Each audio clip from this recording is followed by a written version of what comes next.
사실은 이 뼈가 여러분 보시면 아시겠지만 심지어 이거 플라스틱 모형인데도 제가 부서뜨리려고 하면 잘 안 돼요. 그만큼 딱딱한데 이 뼈가 부러지는 상황이다? 그거 이상한 거예요. 왜 부러질까? 첫 번째, 뼈가 약한 거죠. 두 번째, 나이 드신 분들은 그냥 화장실에서 넘어져요. 여기 의자에서 넘어졌는데 뼈가 부러진단 말이죠. 그러니까 결국은 뼈가 약한 것도 문제지만 의자에서 넘어지는 것조차 컨트롤하지 못하는 연령대, 그거를 조절해주지 못하면 또 골절은 올 수 있어요. 이 골절이 2년 내에 한 30-40%는 반대편에도 옵니다. 그러니까 그게 문제인 거죠. 사실 수술을 잘했다고 자랑할 게 아니라 수술이 안 오는 상황을 만들어야 되기 때문에 이런 골절 환자분들은 환자 관리가 중요한 거예요.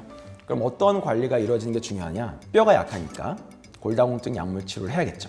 두 번째, 당연히 이제 식이습관 개선을 통해서 뭐 영양 섭취를 잘하고 근육을 키울 수 있게 여러 가지 단백질 같은 걸 먹는다든지 해야 될 거고요.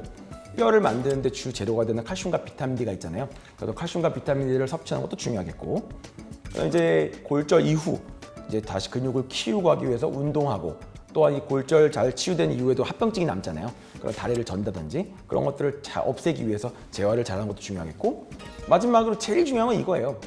낙상을 예방해야 돼요. 안 넘어져야 되는 거예요. 아무리 뼈가 약해서 뭐 진짜 골다공증이 심한 분들은 제 손으로 부러뜨릴 수 있을 정도 뼈가 되는데 안 넘어지면 그만이거든요.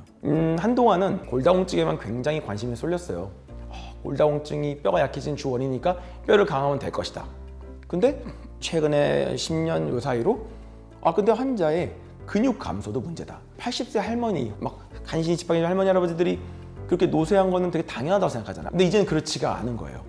나이가 들면서 몸이 망가지는 거는 어떻게 보면 질환으로 취급하는 거죠. 이런 것들을 통칭적으로 얘기해서 이제 요즘 이렇게 표현을 합니다. 거동장애 증후군이라고 하는데요. 골다공증도 들어가 있고 근육량의 감소도 들어가 있고요. 걸음걸이가 얼만큼 느리고 빠른지, 그래서 보통 이제 1초에 1m 이상 걸을 수 있느냐 없느냐를 좀 나누고요. 그 외에도 이제 근육의 기능을 갖다 평가할 때 악력 평가를 많이 해요.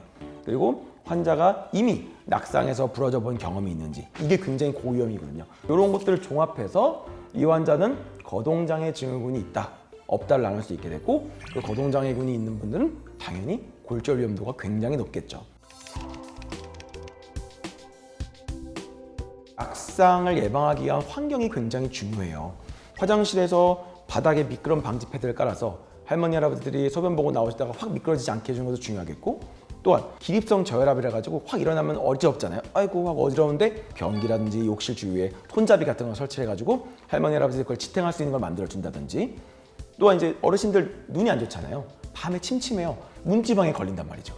그런 문지방 같은 거 없는 환경을 만들어주고 턱이 없애는 거죠. 그것도 중요하고, 또 야간 조명 같은 거 요즘 많잖아요. 이렇게 지나가면은 딱 센서 있어서 불 들어오는 식으로, 그런 걸 통해서 낙상을 적극적으로 예방하는 게 굉장히 중요하다고 할 수 있겠습니다.